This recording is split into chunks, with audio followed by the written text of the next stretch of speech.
Alright, तो in the last session हमने photo electric effect क्या होता है और फोटो इलेक्ट्रिक इफेक्ट का एक्सपेरिमेंटल सेटअप जो था वो देखा हमने। Additionally we saw different types of graphs, photo electric current versus frequency, photo electric current versus intensity, photo electric current versus collector plate potential. ये सारे ग्राफ्स हमने लास्ट टाइम देखे। तो all these graphs in fact you can put in the form of characteristics of photoelectric effect। तो वही जो graph है उसी को हम एज अ कैरेक्टरिस्टिक्स लिख सकते हैं। तो इफ यू रिमेम्बर, पहला ही ग्राफ जो था हमारा वो था graph of photoelectric effect against intensity, sorry frequency. तो photoelectric current against frequency, if you remember, हमने ये देखा कि एक मिनिमम वैल्यू ऑफ फ्रीक्वेंसी होनी चाहिए below which there is no emission। So as you see, photo electric current आपको तब मिलता है, मतलब फोटो इलेक्ट्रिक इफेक्ट आपको तब मिलता है जब इंसिडेंट रेडिएशन जो है उसका एक मिनिमम फ्रीक्वेंसी होना चाहिए। उसको हमने बोला था थ्रेशोल्ड फ्रीक्वेंसी। तो यही कैरेक्टरिस्टिक्स के फॉर्म में आप लिख सकते हो। So for a given photo sensitive material there exists a certain minimum cutoff frequency of incident radiation called threshold frequency, below which no emission of photoelectron is possible। तो वो जो ग्राफ था हम उसी ग्राफ को इन द फॉर्म ऑफ कैरेक्टरिस्टिक्स लिख सकते हैं, और एग्जाम में अगर क्वेश्चन आया तो you have to write this. मतलब वो ग्राफ और ये कुछ अलग चीज नहीं है, इट्स जस्ट उसी ग्राफ को कॉम्पैक्ट थ्योरेटिकल फॉर्म में लिखा गया है। देन अगर आपको याद होगा, हमने जब एक्स एक्सिस पे इंस्टेड ऑफ फ्रीक्वेंसी जब हमने इंटेंसिटी प्लॉट किया था, प्रोवाइडेड हमने कलेक्टर प्लेट पोटेंशियल और फ्रीक्वेंसी को कांस्टेंट रखा था। तो इस केस में if you remember, the graph of photoelectric current against intensity was a straight line passing through origin. Okay, तो इसी चीज को आप इन द फॉर्म ऑफ कैरेक्टरिस्टिक्स लिख सकते हो। तो you can write for a given frequency of incident radiation, given frequency मतलब frequency constant, and collector plate potential मतलब collector plate भी potential भी constant, the photoelectric current varies linearly with intensity of incident radiation, right? Okay, तो ये हमने second graph को इन the form of characteristics लिख दिया। देन थर्ड कैरेक्टरिस्टिक्स, ये जो इमिशन ऑफ फोटो इलेक्ट्रॉन्स है ये इंस्टेंटेनियस प्रोसेस है। मतलब क्या, मतलब जैसे ही फोटोन सरफेस पे, मेटालिक सरफेस पे जैसे ही फोटोन इंसिडेंट हुआ, तो there is no lag between incident photon and the time at which electrons are emitted. जैसे ही फोटोन इंसिडेंट हुआ, इमीडिएटली इलेक्ट्रॉन वहां से इमिट होने लग जाएंगे। मतलब it is an instantaneous process. Okay, ये इंपॉर्टेंट है। ये इंपॉर्टेंट क्यों है, you will understand in a while. So, three characteristics you know so far। तो एग्जाम में आया तो you just have to write this, ये आपको ऑलरेडी पता है। Okay, now as I told you, ये जो चैप्टर है इसका नाम ही था dual nature of radiation and matter. तो फोटॉन्स जब इंसिडेंट हुए on the surface of metal, इस फोटॉन्स को आप फोटोन बोलते हो, मतलब आप पार्टिकल नेचर बोल रहे हो लाइट का।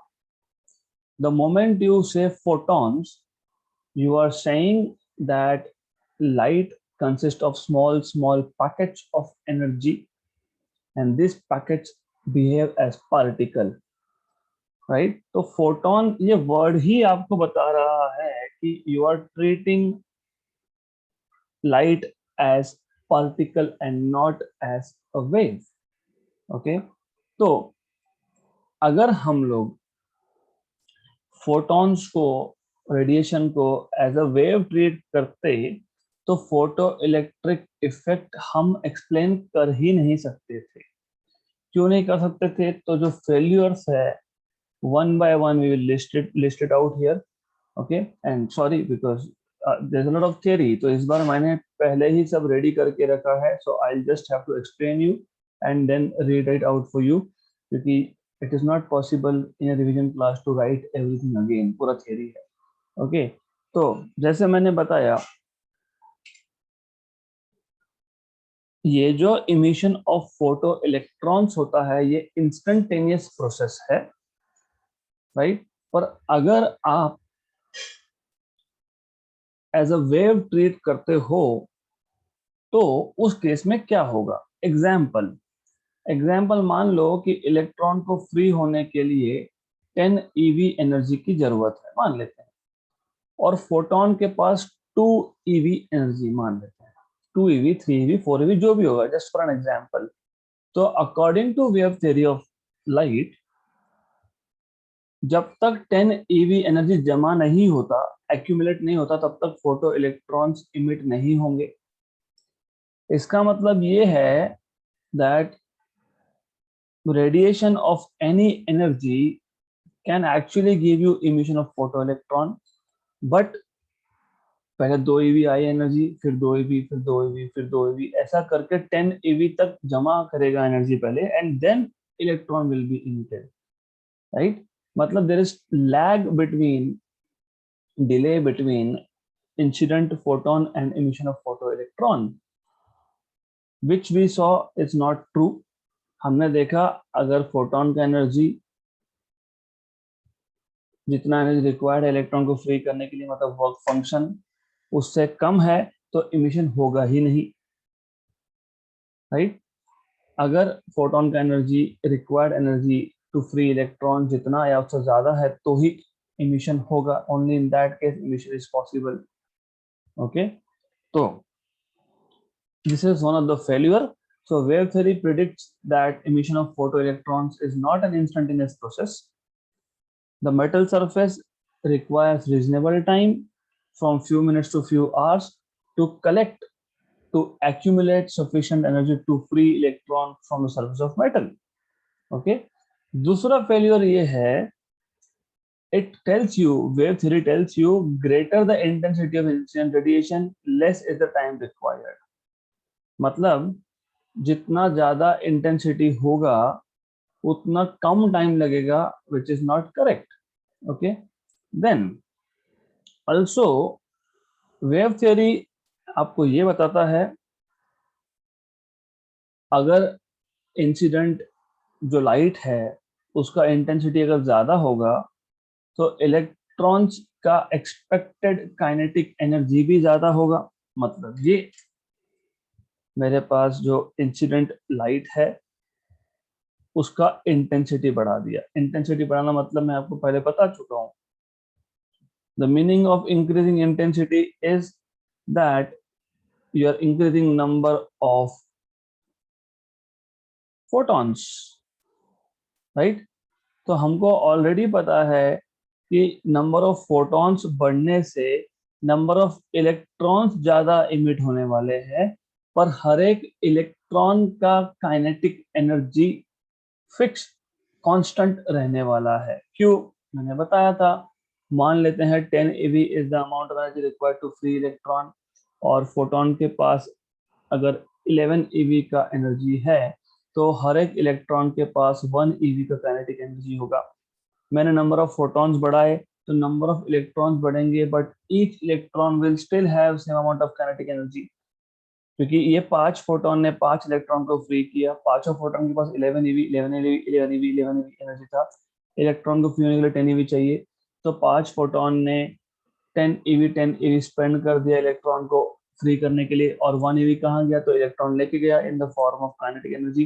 But according to wave theory of light, wave theory of light के हिसाब से इंटेंसिटी बढ़ाना लाइट का मतलब इलेक्ट्रॉन का काइनेटिक एनर्जी बढ़ाना, not the number of photo electron but the kinetic energy of emitted photo electron, which is not true. और ये कभी एक्सपेरिमेंटली वेरीफाई हुआ ही नहीं। क्योंकि जब एक्सपेरिमेंट करते हो आप, ये एक्सपेरिमेंट है यहाँ पे, तो जब आपने इंटेंसिटी बढ़ाया तो फोटो इलेक्ट्रिक करंट बढ़ के मिला, लेकिन हर एक इंडिविजुअल इलेक्ट्रॉन का kinetic energy was not increased, was not seen to increase. So this is second failure. So this was the second failure of wave theory. Okay, so तो ये दो important failures थे. Wave theory of light, wave theory of light could not explain photoelectric effect. Okay, then now we move towards Einstein's postulate of quantization of energy and photoelectric equation. Einstein, उससे पहले Planck ने भी ये बोला था कि जो फोटॉन्स मतलब जो लाइट है, इलेक्ट्रोमैग्नेटिक रेडिएशन है, it is in the form of packets called as photons. Okay, Einstein also said that energy is quantized. Quantized मतलब छोटे छोटे packets, quantas of energy. Okay, so let us look at postulates one by one. तो according to Einstein's theory, a radiation of frequency nu consists of a stream of discrete quanta or photons, and energy of each photon is h nu. तो वही बात है कि ये जो photons है, these photons are small packets and each packet has energy h. No, this is what it says. और जब ये छोटे छोटे पैकेट्स, photons, quantas, ये जब फ्री स्पेस से मूव होंगे तो they move with speed of light, 3 into 10 power 8 metre per second की स्पीड से ये मूव होते हैं. This is what it says. Okay, अब जब ये photons, as I have shown you over here, when these photons are incident on a metallic surface, there are collisions, ये important word है. There are collisions between photons and particles. यहाँ पे particle मतलब यहाँ पे इलेक्ट्रॉन. तो यहाँ पे जो इलेक्ट्रॉन होंगे एटम में, so there are collisions between photons and electrons. Okay, तो कोलिजन ये वर्ड इसलिए मैं बार बार बोल रहा हूँ कि जब आप कोलिजन बोलते हो तो कोलिजन वेव का प्रॉपर्टी नहीं होता, कोलिजन होता है पार्टिकल का प्रॉपर्टी, क्योंकि only particles can collide and not waves. तो when you write collision, it means you are by default treating photons मतलब light as particle and not as wave. So it is important here, when radiation of frequency nu is incident on a photosensitive surface, there are collisions between photons and the electrons of the atom of the emitter. During such collision, जब photon का collision होगा electron के साथ, तो photon अपना energy, entire energy transfer कर देगा, partially नहीं, एंटायर एनर्जी ट्रांसफर कर देगा. फोटोन के पास अगर 11 eV है तो पूरा का पूरा ट्रांसफर हो जाएगा. Okay, without any time lag, without any delay. So it is an instantaneous process. So this is something you need to remember. Okay, then अब ये जो एनर्जी ट्रांसफर हुआ फोटोन का इलेक्ट्रॉन को, एज आई टोल्ड यू, इसके दो use होते हैं. कौन से दो यूज होते हैं? एक, let us take a photon here. तो ये फोटोन इंसिडेंट हुआ, यहाँ पे एक एटम था, एटम में इलेक्ट्रॉन्स थे, this is one electron.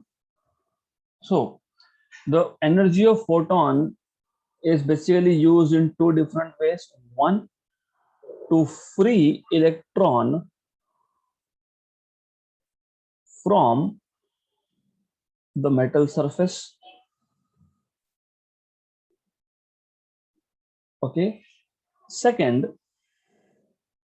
remaining energy is taken by electron as kinetic energy. So remaining energy of photon appears as kinetic energy. Remaining energy of photon appears as kinetic energy of electron.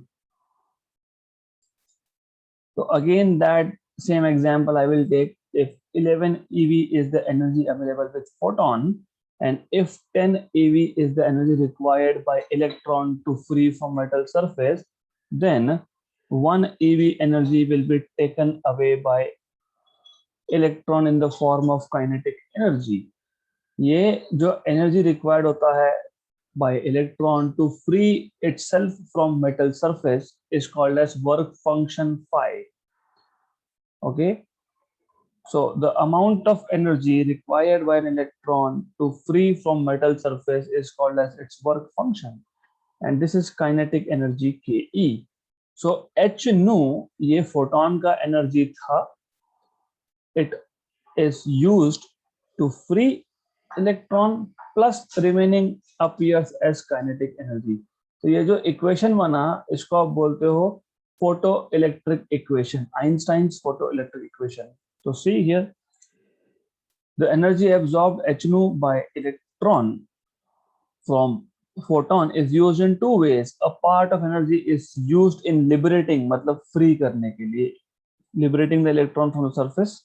Okay, then the minimum energy required to free the electron from a given surface is called as work function of the material. और ये work function material to material vary करता है. मतलब ये copper के लिए अलग, ये आयन के लिए अलग. It is different for different types of metals basically. Okay, and the remaining part कितना, तो मैंने लिख दिया यहाँ पे h nu minus 50. So you can also show it from here, of course. So kinetic energy is equal to h nu minus phi. 50 लिखो, phi लिखो, doesn't matter really. So remaining part, that is kinetic energy, that is equal to h nu minus 50. So the remaining part appears as kinetic energy of the liberated electron. Right? Good. So of course you can write maximum kinetic energy as h nu minus 50. ये कहाँ से आया, अभी अभी बताया मैंने आपको. Just now I have told you from here, h nu equal to 50 my plus kinetic energy. So kinetic energy, maximum kinetic energy is h nu minus 50. और आपको पता है this is half mv square, maximum velocity of emitted electron is h nu minus work function 50. Okay, then if you remember, अगर नहीं याद है तो याद दिला देता हूँ, स्टॉपिंग पोटेंशियल. देखो, स्टॉपिंग पोटेंशियल समझने से पहले आपको एक चीज समझनी पड़ेगी, और दैट इज वेरी बेसिक, आपने सीखा है वो. इफ यू रिमेंबर, आप इलेक्ट्रॉन वोल्ट डिफाइन कैसे करते हो? सो टू डिफाइन इलेक्ट्रॉन वोल्ट आप क्या करते हो?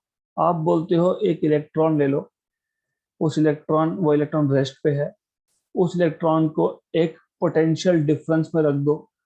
1 वोल्ट का पोटेंशियल डिफरेंस है. तो जैसे ही आपने इस इलेक्ट्रॉन को 1 वोल्ट के पोटेंशियल डिफरेंस में रखा, दिस इलेक्ट्रॉन स्टार्ट्स मूविंग. ये इलेक्ट्रॉन मूव होना स्टार्ट हो जाएगा, और जब इलेक्ट्रॉन मूव होगा, मोशन में आएगा, मतलब वेलोसिटी आएगा, तो it will start gaining kinetic energy, and that kinetic energy gained by an electron when it was accelerated through a potential difference of 1 volt was called as 1 eV. मतलब kinetic energy here was E into V. Charge on electron, क्योंकि हमने एक electron को move करवाया through some potential difference V, so that is 1 EV, electron volt. Now इसका उल्टा भी true है ना, मान लेते हैं अब, क्योंकि आपको याद होगा स्टॉपिंग पोटेंशियल का कॉन्सेप्ट. याद नहीं है तो याद दिला देता हूँ. तो याद दिलाने के लिए मुझे पिछले लेक्चर पे जाके वहां से एक डायग्राम लगेगा, दैट इज दिस वन.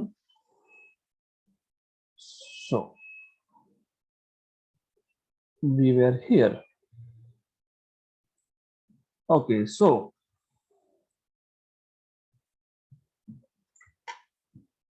अब इमिटर प्लेट से इलेक्ट्रॉन्स हो रहे हैं इमिट, और इन इलेक्ट्रॉन्स के पास एनर्जी है। तो यहाँ पे मैं एक इमिटर प्लेट दिखाता हूँ। This is emitter plate, this is collector plate. यहाँ से फोटोन आया, इलेक्ट्रॉन इमिट हुआ। इलेक्ट्रॉन कब इमिट होगा? इलेक्ट्रॉन तब इमिट होगा जब फोटोन के पास energy is more than required to free the electron. मतलब वर्क फंक्शन से ज्यादा एनर्जी फोटोन के पास अवेलेबल है, तब इमिशन होगा। Then electrons are emitted with some kinetic energy. अगर इस इलेक्ट्रॉन को कलेक्टर प्लेट पे नहीं पहुंचने देना है तो हमने कलेक्टर प्लेट को नेगेटिव पोटेंशियल पे रखा था। ओके, डिपेंड करेगा दो चीजों पे। एक तो कलेक्टर प्लेट का पोटेंशियल कितना, नेगेटिव पोटेंशियल कितना, दूसरा काइनेटिक एनर्जी कितना इलेक्ट्रॉन के पास। तो अगर इलेक्ट्रॉन के पास ज्यादा काइनेटिक एनर्जी है तो हमको कलेक्टर प्लेट के पोटेंशियल को बढ़ाना पड़ेगा, नेगेटिव पोटेंशियल को बढ़ाना पड़ेगा। कब तक? जब तक ये इलेक्ट्रॉन्स रुक नहीं जाते, until the electrons are not able to reach collector plate potential। मतलब टू डिफाइन इलेक्ट्रॉन वोल्ट, आप इलेक्ट्रॉन को एक्सेलरेट करवा रहे थे, और यहाँ पे टू डिफाइन स्टॉपिंग पोटेंशियल आप इलेक्ट्रॉन्स को डी एक्सेलरेट करवा रहे हो। तो maximum kinetic energy of electron will be equal to EV0। जैसे मतलब loss in kinetic energy is equal to EV0। जैसे यहाँ पे gain in kinetic energy was EV, वैसे ही यहाँ इस केस में loss in kinetic energy is EV0।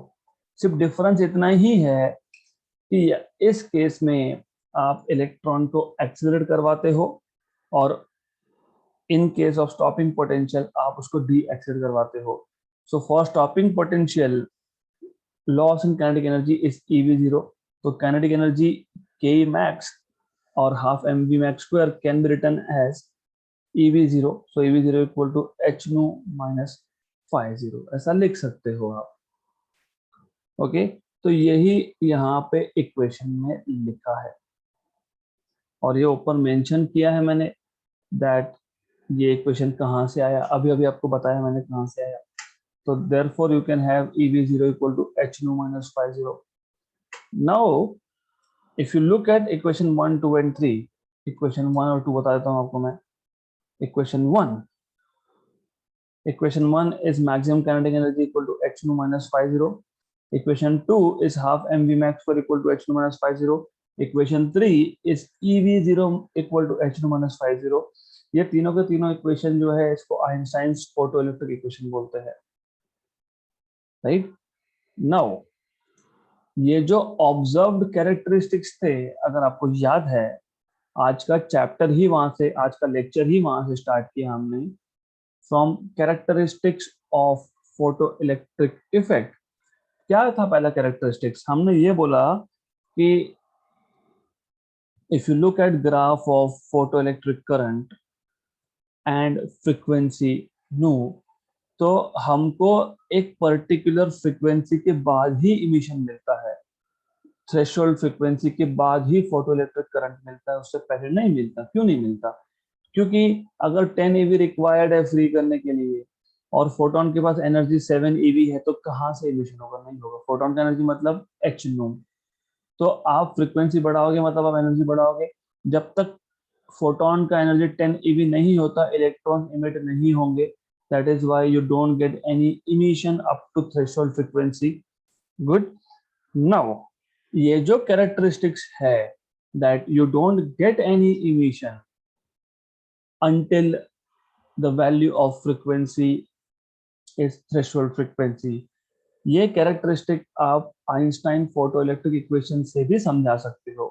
तो if the frequency of incident radiation is decreased, then kinetic energy also decreases. हमको पता ही है फ्रीक्वेंसी ऑफ रेडिएशन डिक्रीज करना मतलब energy of radiation photon decrease करना, एनर्जी ऑफ फोटोन डिक्रीज करोगे तो kinetic energy of free electron कम होता जाएगा।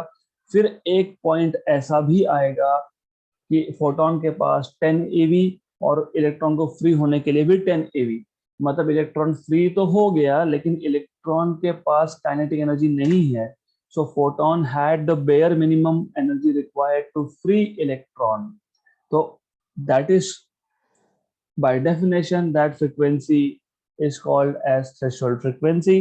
तो threshold frequency पे क्या होगा कि जो काइनेटिक एनर्जी था यहाँ पे kinetic energy is equal to h nu था ना, तो if you remember equation was kinetic energy equal to h nu minus phi zero. तो जब आप थ्रेशोल्ड फ्रीक्वेंसी की बात करते हो तो काइनेटिक एनर्जी जीरो हो जाता है, जीरो हो जाता है। और थ्रेशोल्ड फ्रीक्वेंसी लिखोगे एच न्यू की जगह पे एच न्यू जीरो लिखोगे, गुड। तो you have zero equal to h nu zero minus phi zero, तो वर्क फंक्शन आपको मिल गया H nu zero.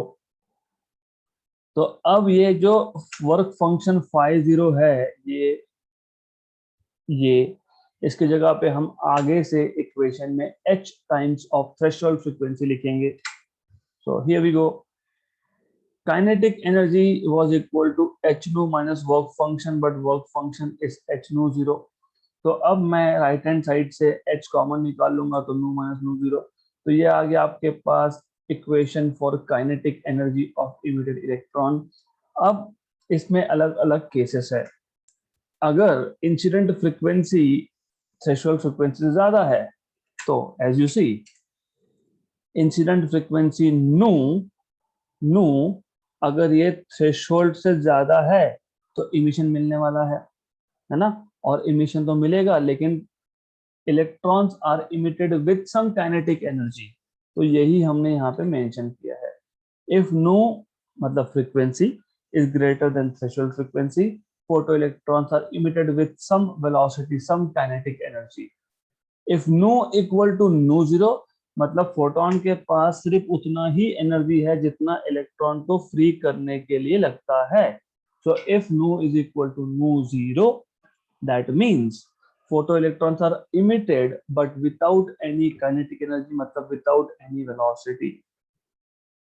If nu is less than nu zero, if the frequency of incident radiation is less than threshold frequency, no emission is possible। तो फिर photo electrons तो emit होने ही नहीं वाले उस केस में, तो no emission is possible. Okay, so ये था आपका postulates of Einstein's theory of quantization of photons या ऑफ एनर्जी बेसिकली। ओके, तो वेव थ्योरी ने क्या बोला था?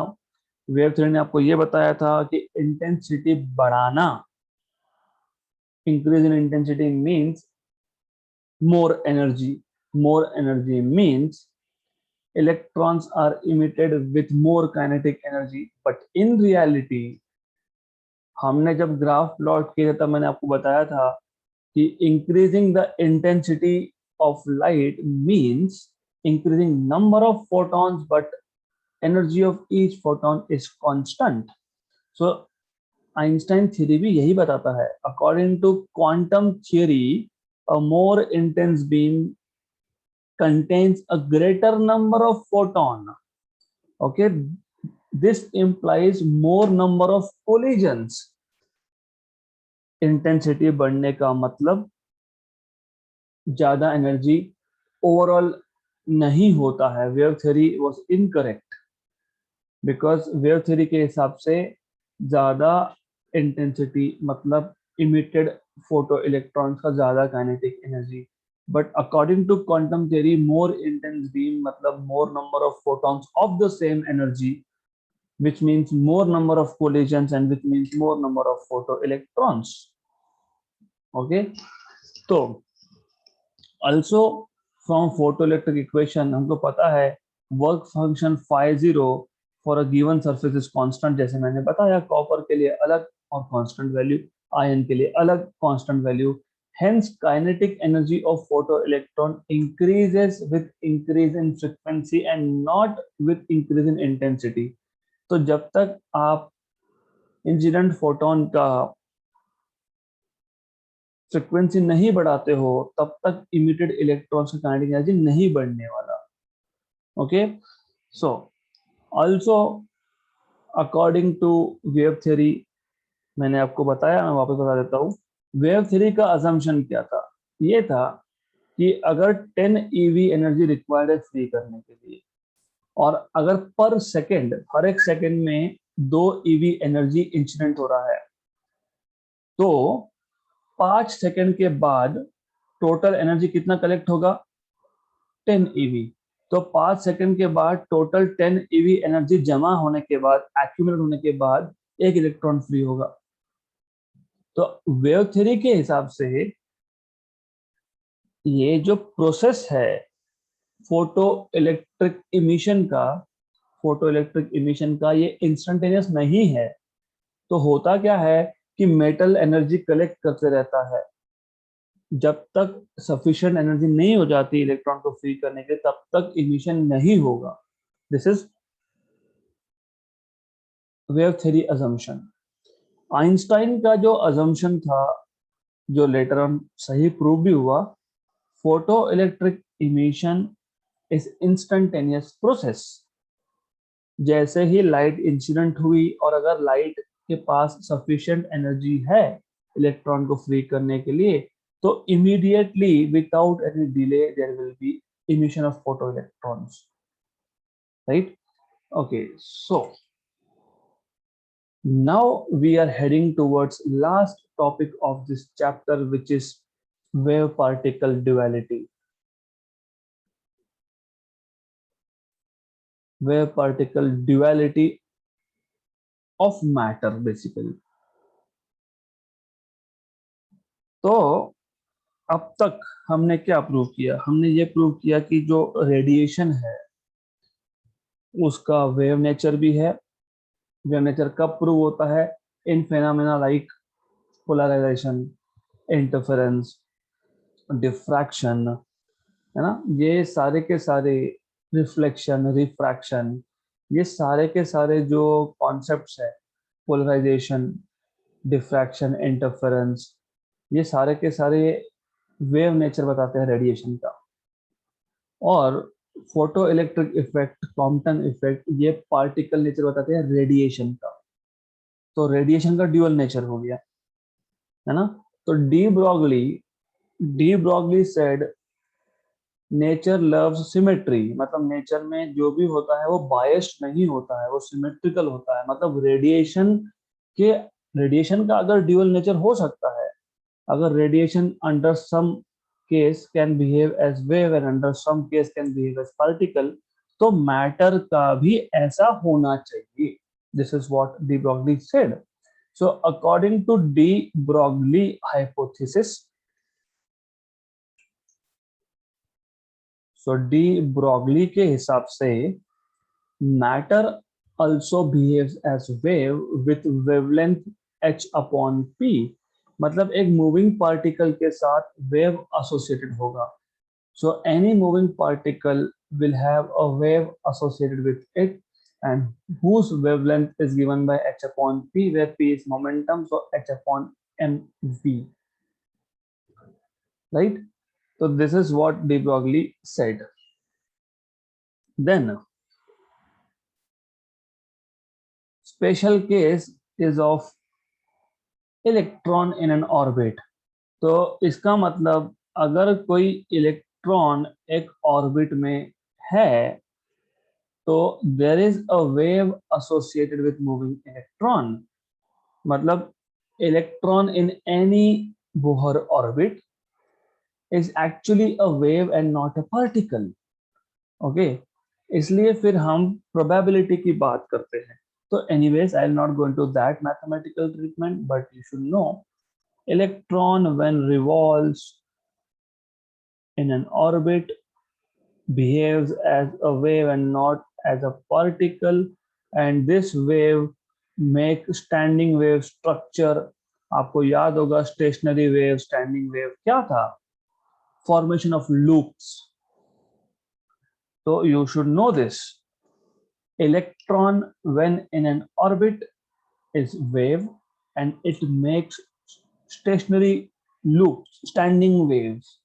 तो अगर फर्स्ट ऑर्बिट इलेक्ट्रॉन है तो एक ही लूप बनेगा, मतलब वो फंडामेंटल मोड में है. अगर n इक्वल टू 2 है, मतलब इलेक्ट्रॉन अगर सेकेंड ऑर्बिट में है, तो there will be formation of 2 loops. अगर इलेक्ट्रॉन थर्ड ऑर्बिट में है तो देयर विल बी 3 लूप्स. तो अगर इलेक्ट्रॉन थर्ड ऑर्बिट में है तो you will get some 3 loops. Let me try to draw 3 loops.